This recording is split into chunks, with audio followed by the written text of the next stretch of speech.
Very good morning, student. Now we are going to see the third lecture, underwriting of shares and debenture. तो underwriting of shares and debenture का third chapter हम लोग पढ़ रहे हैं, third lecture हम लोग देख रहे हैं स्टूडेंट। फर्स्ट टू लेक्चर्स में मैंने आपको बताया कि शेयर्स इशू करने की जरूरत कंपनी को पड़ती है because company require the huge fund, बहुत ज्यादा उनको पैसा चाहिए रहता है।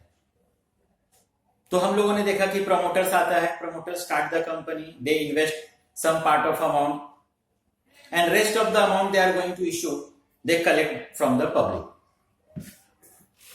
अब हम लोगों ने फर्स्ट लेक्चर्स में देखा कंपनी एक्ट 1956 का रूल है कि जो भी आपको अमाउंट कलेक्ट करना है उसका अगर 90% आप नहीं कलेक्ट कर पाते हो तो आपने जो कलेक्ट किया है वही पैसा आपको पब्लिक को रिटर्न करना पड़ेगा। अब कंपनी के लिए यही सबसे बड़ा टेंशन होता है, प्रमोटर के लिए यही सबसे बड़ा टेंशन होता है कि अगर मैं उस 90% को नहीं कलेक्ट कर पाया तो जो मुझे पब्लिक ने पैसा दिया है वो तो रिटर्न करना ही है, और जो पैसा मैंने बिजनेस में डाला वो मेरा पैसा ब्लॉक हो जाएगा। एक तरह से बिजनेस चलने से पहले ही शट डाउन हो जाएगा। ये उसके लिए बहुत बड़ा टेंशन है। तो फिर वो ऐसे एक बंदे को सर्च करता है, ऐसे लोगों को सर्च करता है, वो ग्रुप ऑफ पीपल भी हो सकता है, सिंगल इंडिविजुअल भी हो सकता है, जो उसके इस टेंशन को ले सके। तो ऐसे मार्केट में लोग हैं, कंपनी उनके पास जाता है, वो एजेंसी, वो फर्म, वो एसोसिएशन या वो पर्सन कंपनी को इस चीज की गारंटी देता है, सर यू डोंट वरी, जो आपको ये मिनिमम सब्सक्रिप्शन का पैसा कलेक्ट करना है ना, मैं कलेक्ट करके दूंगा। जब ये बोलता है इतने कॉन्फिडेंट के साथ कि मैं कलेक्ट करके दूंगा, तो कंपनी एक क्वेश्चन और भी पूछ लेता है कि भाई तू नहीं कलेक्ट कर पाया तो तू ब्रह्मा थोड़ी है कि तू बोला और हो जाएगा। नहीं कर पाया तो बोलता है इस तरह टेंशन मत लो, नहीं कर पाया ना, मेरे थ्रू अगर आपका मिनिमम सब्सक्रिप्शन का शेयर से सेल्स नहीं हुआ ना, I will invest the money, मैं उतना शेयर्स का खरीदूंगा, मैं आपको पैसे दूंगा। मतलब फाइनली आपका टारगेट पूरा होने वाला है, यू डोंट वरी, आप कूल रहो सर, नो इश्यू। तो ये जो गारंटी देता है ना ये पर्सन, उसी को हम लोग बोलते हैं अंडरराइटर। तो एक तरह से कंपनी और उस पर्सन के बीच में, अंडरराइटर के बीच में एक एग्रीमेंट हो जाता है, एक कॉन्ट्रैक्ट हो जाता है कि डोंट वरी, मिनिमम सब्सक्रिप्शन का पैसा या तो मेरे थ्रू कलेक्ट हो जाएगा, otherwise I will invest, don't worry. मतलब फाइनली कंपनी का टारगेट पूरा होने वाला है। तो हम लोगों ने देखा वो अंडरराइटर हो गया, हमने देखा इसमें मार्क्ड एप्लीकेशन, हमने देखा अनमार्क्ड एप्लीकेशन, हमने देखा फर्म अंडरराइटिंग। ये सारे टर्म्स आपको ध्यान में रहना चाहिए student. Marked application means those application, दो shares which is issued by the underwriter, जो किसी अंडरराइटर के थ्रू बिक रहा है, वो हो गया मार्क। अनमार्क शेयर्स तो इशू हुआ, कंपनी के पास एप्लीकेशंस तो आया, लेकिन वो किसी अंडरराइटर के थ्रू नहीं आया, वो डायरेक्ट कंपनी के थ्रू ही सेल्स हुआ, वो हो गया अनमार्क। और फर्म अंडरराइटिंग का मतलब जिस नंबर्स ऑफ शेयर्स को परचेज करने का गारंटी या एक तरह से स्पेसिफिक करता है अंडरराइटर फर्स्ट टाइम ही कि सर ये पैसा मैं इन्वेस्ट करूंगा।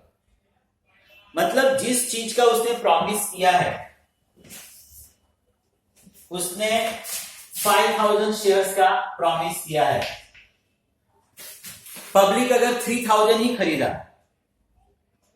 तो 2000 तो वो परचेज करेगा, क्योंकि 5000 की गारंटी लिया, पब्लिक ने 3000 खरीदा तो 2 तो करेगा। लेकिन वो बंदा खुद भी उस कंपनी के अंदर पैसे इन्वेस्ट करता है, या वो पहले दिन ही बोल देता है कि इस कंपनी का मैं 1000 शेयर्स अपने लिए लूंगा, मैं 2000 शेयर्स लूंगा, तो है फर्म अंडरराइटिंग। मतलब जिस शेयर्स को परचेज करने का प्रॉमिस अंडरराइटर ने किया है, एजेंट ने किया है। तो इस तरीके से हम लोगों ने इसमें इंपॉर्टेंट टर्म देखा। नेक्स्ट, आप इसके पहले भी चैप्टर्स पढ़ चुके हो स्टूडेंट। एसवाई बीकॉम में आपने देखा इश्यू ऑफ शेयर्स, कंपनियां शेयर्स इश्यू करती हैं, तो कंपनियां उसके लिए क्या करती हैं कि अलग अलग बैंकों को अपॉइंट करती हैं, एजेंट्स को अपॉइंट करती है, अंडर राइटर्स बोलो, नॉर्मल एजेंट्स होते हैं, एजेंट्स बोलो। कंपनियां शेयर्स के पैसे को पार्ट पार्ट करके पब्लिक से लेती है कि नंबर्स ऑफ इन्वेस्टर्स बढ़ सके, ज्यादा से ज्यादा लोग पैसे इन्वेस्ट कर सके। तो आप देखते हो कि कंपनियां applications money, allotment money, first call money, second call बोलो या फाइनल कॉल बोलो, इस तरीके से पार्ट में पैसे लेती है। अब जैसे यहां एग्जांपल के लिए मैं लिखूं कि चलो कंपनी यहां पर शेयर्स इशू करने जा रहा है, शेयर्स कितने से है, 100 रुपीज से। तो कंपनी ने वहां पर बता दिया कि 30 रुपीज एप्लीकेशन के टाइम देना, 30 अलॉटमेंट के टाइम देना, फर्स्ट कॉल के टाइम 20 देना और सेकंड कॉल के टाइम 20 देना। तो ये हो गया आपका 100 रुपीज। तो इस तरीके से कंपनी पार्ट करके लोगों से पैसे क्या करता है, मांगता है। तो इसी बेसिस पे इस चैप्टर का हम लोगों को एंट्रीज देखना है। इसमें अराउंड 8 एंट्रीज है स्टूडेंट, तो आपको एंट्री देखना है। अगर ये एंट्री समझ में आ जाएगा, क्योंकि एंट्री ही स्टूडेंट को डिफिकल्ट लगता है और रूल्स के हिसाब से एंट्री नहीं करता है इसके लिए। तो अगर एंट्री समझ में आ गया स्टूडेंट, तो चैप्टर्स आपको काफी इजी लगेगा। और मैं फर्स्ट लेक्चर में भी बताया कि यूनिवर्सिटी इस चैप्टर को कभी स्किप नहीं करता है और इसका वेटेज 15 मार्क्स है, मतलब 15 मार्क्स का एक क्वेश्चन आपको इसमें से सॉल्व करने के लिए मिलेगा। तो यहां पर मैं टाइम सेव करने के लिए स्टूडेंट एंट्री पहले लिख दिया हूं। 4 एंट्री देखो, पहला मैंने अपियर किया है, receipts of application money from public and from firm underwriter. Firm underwriter बताया ना student, Jio numbers of shares को अंडरराइटर ने कंफर्म किया है कि मैं उतना शेयर्स परचेज करूं। तो ये फर्स्ट लेक्चर में भी मैंने बताया स्टूडेंट कि वहां पर अंडरराइटर कंफर्म है कि मैं इसको परचेज करूंगा, मतलब एक तरह से ना वो मार्क्ड एप्लीकेशन की तरह होता है। वो एक पर्टिकुलर अंडरराइटर ने कंफर्म किया है कि ये शेयर्स मैं खरीदूंगा। तो जब वो खरीदेगा तो डेफिनेटली उस एप्लीकेशन पे अपना स्टैम्प मार के भी देगा। तो जो फर्म अंडरराइटिंग होता है ना स्टूडेंट, वो एक तरह से मार्क एप्लीकेशन की तरह होता है। तो यहां पर क्या हो रहा है स्टूडेंट, एप्लीकेशन मनी पब्लिक से और फर्म अंडरराइटर से एप्लीकेशन मनी आ रहा है। अब एप्लीकेशन का पैसा आएगा स्टूडेंट, तो मैंने बताया कि पैसा डायरेक्टली कंपनी तो रिसीव करता नहीं है कि मैं कैश बोलूं। पैसे कहां पर आता है, पैसे कौन लेता है कंपनी के बिहाफ में, कंपनी ने किसको अपॉइंट करके रखा है, बैंक। तो पैसे कौन लेगा, बैंक। बैंक स्टूडेंट क्या है, नाम, पर्सनल, रिसीवर, डेबिट। तो bank account debit to shares application. Company अगर एंट्री कर रहा है तो कंपनी की सोच क्या है कि हमारे लिए पैसे किसने रिसीव किया, बैंक ने। बैंक, नाम, personal, receiver, to shares application. अब स्टूडेंट यहां पर कंपनी शेयर्स कैपिटल को क्रेडिट क्यों नहीं करता है, कैपिटल को लायबिलिटी क्यों नहीं बनाता है, क्योंकि स्टूडेंट यहां पर इस समय जो पैसे कंपनी के पास एप्लीकेशन के साथ में आ रहा है, कंपनी खुद भी कंफर्म नहीं है कि जो भी मुझे पास एप्लीकेशन आ रहा है उसमें से कितने लोग और कौन लोग मेरे शेयर होल्डर बने। जैसे अगर एग्जांपल बताऊं तो कंपनी ने सपोज 1000 शेयर्स इशू करने का डिसाइड किया। कंपनी ने एक डेट रखा, 1 से लेकर 15 जून तक आप एप्लीकेशन बैंक के अंदर दे सकते हो विद एप्लीकेशन। अब एक एग्जांपल, कंपनी को 1000 शेयर्स ही इशू करना था, लेकिन अगर फर्स्ट सेकंड डे में ही 1000 एप्लीकेशन बैंक के पास आ गया तो बैंक और कंपनी विंडो बंद नहीं कर सकता है कि नहीं नहीं हमारा रिक्वायरमेंट पूरा हो गया, अभी आप एप्लीकेशंस नहीं दे सकते हो। कंपनी ने क्या बोला था, कब से कब तक दे सकते हो, 1 से 15 जून तक। तो 15 जून तक जितना भी एप्लीकेशन आएगा कंपनी को एक्सेप्ट करना पड़ेगा। तो सपोज इस बीच में 2000 एप्लीकेशन आ गए, 2000 इंटू 30, 60,000 रुपीज आ गया कंपनी के पास। बैंक के पास आएगा, bank time to time company को हैंडओवर करेगा। 60,000 आ गया, लेकिन कंपनी को इशू कितना करना है फाइनली? 1,000। मतलब डेफिनेटली इसमें से 1,000 कंपनी को रिटर्न करना पड़ेगा। ओवर सब्सक्रिप्शन है यहां पर, या और भी रीजंस हो सकता है, किसी का एप्लीकेशन प्रॉपर फिलअप नहीं हुआ है, एप्लीकेशन प्रॉपर नहीं है, एसेट्रा एसेट्रा। तो जिस समय एप्लीकेशन मनी आ रहा होता है ऑन दैट डे, कंपनी खुद भी कंफर्म नहीं होता है कि आउट ऑफ दिस एप्लीकेशन कौन सा एप्लीकेशन या कौन से वो लोग मेरे शेयर होल्डर बनेंगे। तो उस दिन एप्लीकेशन के पैसे को डायरेक्टली कैपिटल में नहीं लिखकर हम कहां लिखते हैं? Bank account debit to shares application. हम एप्लीकेशन शेयर्स एप्लीकेशन से अकाउंट खोलते हैं और वो पैसा हमारे लिए लायबिलिटी होता है, क्योंकि वो पैसा शेयर होल्डर ने हम लोगों को एप्लीकेशन के साथ में दिया है, बट हमको खुद भी मालूम नहीं कि वो पैसा हम रखेंगे कि वो पैसा हम रिटर्न करेंगे। तो फर्स्ट आपका एंट्री होता है bank account debit to shares application, bank account debit to shares application. Next है एडजस्टमेंट्स ऑफ एप्लीकेशन मनी। अब यहां पर कंपनी ने इन्वेस्टिगेशन किया, प्रॉपर फॉर्म को देखा एंड कंपनी डिसाइड की चलो इसमें से ये सारे लोग हैं, example A B C D E, इनको अपना शेयर होल्डर बनाना। तो जिनको अपना शेयर होल्डर बनाएगा सिर्फ उनका ही पैसा वो एप्लीकेशंस में से क्या करेगा? लेगा। Adjustments of applications money. तो अभी कंपनी कंफर्म हो गया कि this person will become the share holders of our company. तो एप्लीकेशंस में से उनका पैसा निकालेगा। एप्लीकेशन जो क्रेडिट है उसको अब क्या कर देगा? Debit, shares applications account debit to shares capital. जो जो जो जो लोग उसके शेयर होल्डर बनेंगे वो सारे लोगों का पैसा कंपनी के लिए क्या बन जाएगा? लायबिलिटी बन जाएगा। लायबिलिटी मतलब कौन सा बैलेंस? Credit balance. तो एंट्री हो जाएगा shares applications account debit to shares capital. और अगर सपोज कंपनी ने शेयर्स को प्रीमियम पे इश्यू किया है तो premium is the extra money for the company, premium is the profit for the company. Profit कहां पे आना चाहिए स्टूडेंट? Credit side. तो टू सिक्योरिटी प्रीमियम अकाउंट, इसी को हम लोग शेयर्स प्रीमियम बोलते हैं, टू शेयर्स प्रीमियम। देख स्टूडेंट यहां पर इफ एनी लिखा है, क्योंकि ये नेसेसरी नहीं है कि प्रीमियम एवरी टाइम्स रहेगा ही रहेगा। प्रीमियम नहीं रहेगा तो प्रीमियम का एंट्री नहीं होगा, तब सिर्फ एंट्री क्या हो जाएगा? Shares applications account debit to shares capital. I hope understood student. तो सबसे पहला कंपनी एप्लीकेशन का पैसा लेगा। किससे लेगा? पब्लिक से लेगा और फर्म अंडर राइटर से लेगा, क्योंकि फर्म अंडर राइटर मतलब वह लोग जो कंफर्म है particular number of shares purchase करने के लिए। तो पैसे आने वाले हैं कंपनी के पास, लेकिन कंपनी के पास पैसे नहीं आएंगे, पैसे कंपनी के बिहाफ में कौन रिसीव करेगा? बैंक। एंट्री कौन कर रहा है? कंपनी। तो कंपनी क्या सोच रहा है? अकाउंटेंट क्या सोच रहा है? पैसा हमारा किसने लिया? बैंक ने लिया। बैंक क्या है? नाम, पर्सनल, रिसीवर, डेबिट। जो वो पैसा आया उसको मैं कैपिटल में क्यों नहीं लिखा? क्योंकि अभी तक मैं खुद भी कंफर्म नहीं हूं कि who will become the share holder. तो जो पैसा आएगा वो एप्लीकेशंस में ही रहेगा। तो शेयर्स एप्लीकेशंस मेरे लिए क्या है? लायबिलिटी है। अगर मुझे रिटर्न करना पड़ा तो भी लायबिलिटी है, और उसमें से जो लोग शेयर होल्डर बन जाएंगे तभी भी मेरे लिए लायबिलिटी है। तो फिर मैंने क्या लिखा? To shares application account. तो bank account debit to shares application. Adjustments of application money.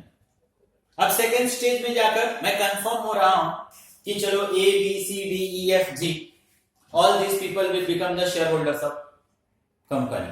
उन्होंने पैसा दिया था। पैसा कहां पे उनका रखा है मैंने? शेयर्स एप्लीकेशन में। कहां पर रखा है? Credit side. तब उसको एडजस्ट करूंगा, वहां से पैसे क्या करूंगा? निकालूंगा।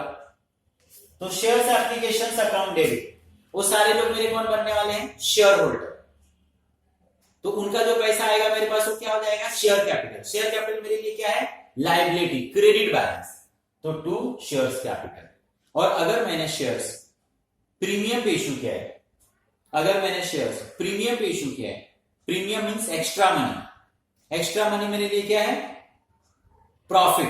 कहां पढ़ते हैं? नॉमिनल का क्रेडिट, तो 2 शेयर्स प्रीमियम। दोनों एंट्री समझा स्टूडेंट? आपको बाहर करोगे तो आप भूल जाओगे। Third one is allotment money due from public and from underwriter for firm underwriting. बार बार ध्यान रखना, फॉर्म अंडरराइटिंग। फॉर्म अंडरराइटिंग मतलब अंडरराइटर जो नंबर्स ऑफ शेयर्स परचेज करने के लिए प्रॉमिस किया है, कंफर्म किया है कितना शेयर्स में परचेज करूंगा, वो है फॉर्म अंडरराइटिंग। अब हम अलॉटमेंट मनी ले रहे हैं। अब तो हम कंफर्म हो गए। अब हम कंफर्म हो गए कि ए, बी, सी, डी, ई ये सारे लोग मेरे शेयर होल्डर हैं। तो ये सारे शेयर होल्डर हैं स्टूडेंट, जो मेरे शेयर्स का कॉस्ट था वो देखो यहां पर एग्जांपल के लिए मैंने क्या लिखा है? 100। मेरा शेयर तो 100 रुपीज से था। इस पैसे को मैं 4 टाइम में मांग रहा हूं, तो अभी तक तो पब्लिक ने मेरे को 30 रुपीज ही दिया है। पब्लिक ने 30 रुपीज दिया है, मतलब पब्लिक से मुझे अभी भी 70 रुपीज लेना बाकी है। तो अब मैं नेक्स्ट इंस्टॉलमेंट बोलूं तो एक तरह से पब्लिक से मांग रहा हूं, जिसको मैं क्या बोलूंगा? Allotment money. अब अलॉटमेंट का पैसा मैं ए, बी, सी, डी, ई से ही क्यों मांग रहा हूं? बाकी लोगों से क्यों नहीं मांग रहा हूं? क्योंकि बाकी लोग शायद मेरे शेयर होल्डर नहीं हैं, ये सारे लोग मेरे शेयर होल्डर हैं। इन्होंने प्रॉमिस किया था 100 रुपीज देने का, अभी तक उसमें से 30 ही मिला है। मैं नेक्स्ट 30 रुपीज उनसे मांग रहा हूं। तो इनसे मांग रहा हूं अलॉटमेंट का पैसा, क्योंकि इनसे मुझे लेना है। शेयर्स अलॉटमेंट एक तरह से मेरे लिए डेबिट बैलेंस है। इन लोगों ने देने को बोला था, लाइक अ डेटर्स की तरह है मेरे लिए। तो डेटर्स या डेबिट बैलेंस कहां पर आएगा स्टूडेंट? डेबिट साइड में। तो shares allotment account debit, public वाला पैसा। अंडरराइटर ने भी तो देने को बोला है, अंडरराइटर्स अकाउंट डेबिट, जो पैसा अंडरराइटर से मुझे लेना है। इनको मैंने डेबिट इसलिए किया क्योंकि ये लाइक अ डेटर्स मेरे लिए हैं। इन्होंने प्रॉमिस किया था 100 देने का, 30 ही दिया है। मतलब मेरे बुक्स में है इनका नाम कि 70 रुपीज इनसे मुझे लेना है, तो ये मेरे लिए लाइक अ डेटर्स है, डेबिट बैलेंस। आज स्टूडेंट ये जैसे ही मुझे पैसा देंगे, ये पैसा मेरे लिए लायबिलिटी बन जाएगा। 2 शेयर्स कैपिटल, ये कैपिटल का पैसा दे रहे हैं। ये जो पैसे देंगे मुझे आज नहीं तो कल इनको रिटर्न करना है। अब इक्विटी शेयर्स का पैसा है, तो ड्यूरिंग द लाइफ मगर मुझे रिटर्न नहीं करना है, बट जब कंपनी फॉरएवर के लिए वाइंड अप होगा तब तो मुझे शेयर होल्डर का पैसा मुझे रिटर्न करना पड़ता है। तो शेयर कैपिटल मेरे लिए क्या होता है? Liability, credit balance. तो मैंने शेयर कैपिटल को कहां लिखा? Credit. And once again same, अगर प्रीमियम का पैसा है, प्रीमियम का पैसा अगर मैंने एप्लीकेशंस के साथ में नहीं दिया है, तो अगर प्रीमियम का पैसा है तो शेयर्स प्रीमियम यहां पर क्या हो जाएगा? क्रेडिट। सिक्योरिटी प्रीमियम मेरे लिए क्या होता है? लायबिलिटी। लायबिलिटी मतलब कौन सा बैलेंस होता है? Credit balance. ये ड्यू का एंट्री था, यहां पैसे मैंने रिसीव नहीं किया, सिर्फ मैंने ड्यू का एंट्री किया कि यस मुझे अलॉटमेंट का पैसा पब्लिक से इतना, अंडरराइटर से इतना लेना। अब मैं रियल में पैसे ले रहा हूं, receipts of allotment money from the public. मैं यहां पर पब्लिक से पैसे ले रहा हूं। अब जैसे मैंने बताया कि वंस अगेंस्ट कंपनी अपने हाथ में पैसे नहीं लेगा, कंपनी के लिए पैसे कौन लेगा? बैंक। कंपनी ने बैंक को अपॉइंट किया है। Once against bank, personal, receiver, debit. Bank नाम है ना, personal, receiver, debit, bank account debit, 2 shares allotment. ये जो शेयर्स अलॉटमेंट का पैसा मेरे लिए डेबिट बैलेंस था, वही पैसा अब मेरे लिए लायबिलिटी बन जाएगा। पहले पब्लिक ने मुझे 30 रुपीज दिया था, पहले मेरे लिए लायबिलिटी 30 की थी एप्लीकेशन के साथ में, अब फिर से अलॉटमेंट के साथ 30 दे रहा है, अब मेरी लायबिलिटी कितनी हो जाएगी? 60। तो शेयर्स अलॉटमेंट क्या हो जाएगा आपके student? I hope okay student. ये 4 एंट्री समझे आपको?